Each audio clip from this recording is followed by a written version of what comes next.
जय हो अन्नदाता की। नमस्कार किसान साथियों, में किसान भक्त संजय जाट। मध्य प्रदेश की सरकार ने किसानों के ऊपर सर्जिकल स्ट्राइक करते हुए कृषि बजट में 70% की कटौती की है। जी हां, 36,000 रुपये की कटौती कर दी है। मध्य प्रदेश का कृषि बजट जहां पिछले वर्ष 46,500 करोड़ रुपए का था, जो अब सिर्फ 1,400 करोड़ रुपए का रह गया है। मतलब 70%, यानी कि 36,000 करोड़ रुपए की कटौती की है हमारी सरकार ने, राज्य सरकार ने। क्या यही दायित्व है सरकार का? सरकार का ये दायित्व था कि जब पिछली सरकार ने किसानों का कर्जा माफ़ किया, तो जो किसान भाई, जिन किसान भाइयों का कर्जा माफ़ नहीं हो पाया था, तो नई सरकार ने सत्ता में आते सबसे पहले उन किसानों को कर्जे से मुक्ति देनी थी। उन गरीब लाचार किसान भाइयों का कर्जा माफ़ करना चाहिए था। किसानों का कर्जा माफ़ करना तो दूर, जो उनका अधिकार है, जो उनका कृषि बजट है, उसमें भी आपने 70% की गिरावट कर दी है। आज किसान अपनी फसल बेचने जा रहा है तो उसका कर्ज की जो राशि है उसके खाते से काट ली जा रही है। वह बिजली विभाग के द्वारा कई किसानों के ट्रैक्टर, मोटरसाइकिल को जब्त कर लिया गया है।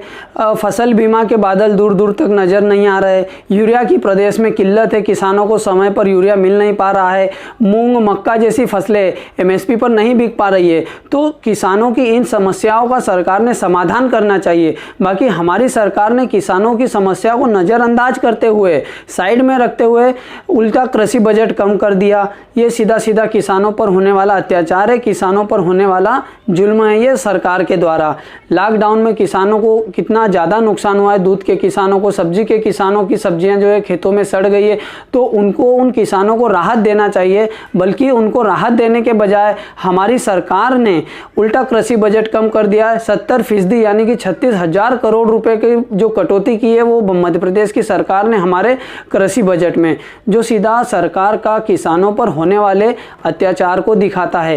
क्या किसान एकमात्र वोट बैंक है? क्या किसान सिर्फ सरकार बनाने का एक जरिया, एक माध्यम बन चुका है?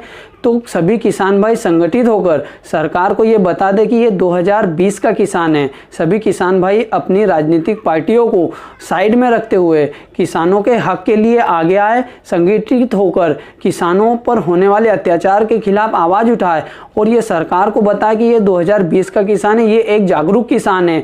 जब तक सरकार किसान की कोई सी भी नीति को या किसान की जो योजनाएं सरकार बनाती है उनको किसान के आंखों से नहीं देखेगी, तब तक किसान हितैषी योजनाएं नहीं बन पाएगी। तो सभी किसान भाई संगठित होकर, सशक्त होकर अपने किसानों के लिए लड़े, अपने अधिकारों के लिए लड़े। क्योंकि किसान अपना अधिकार मांगता, नहीं किसी से भीख मांगता। किसान का अधिकार है सरकार के प्रति, तो सरकार का भी फर्ज है कि किसान का जो अधिकार है वो किसान से ना छीने।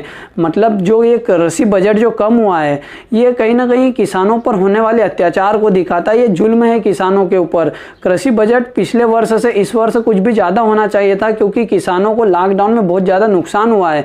पिछले वर्ष इतना नुकसान नहीं हुआ था, लेकिन फिर भी हमारी सरकार ने कृषि बजट में 70% की गिरावट कर दी है, 70% की कमी कर दी है।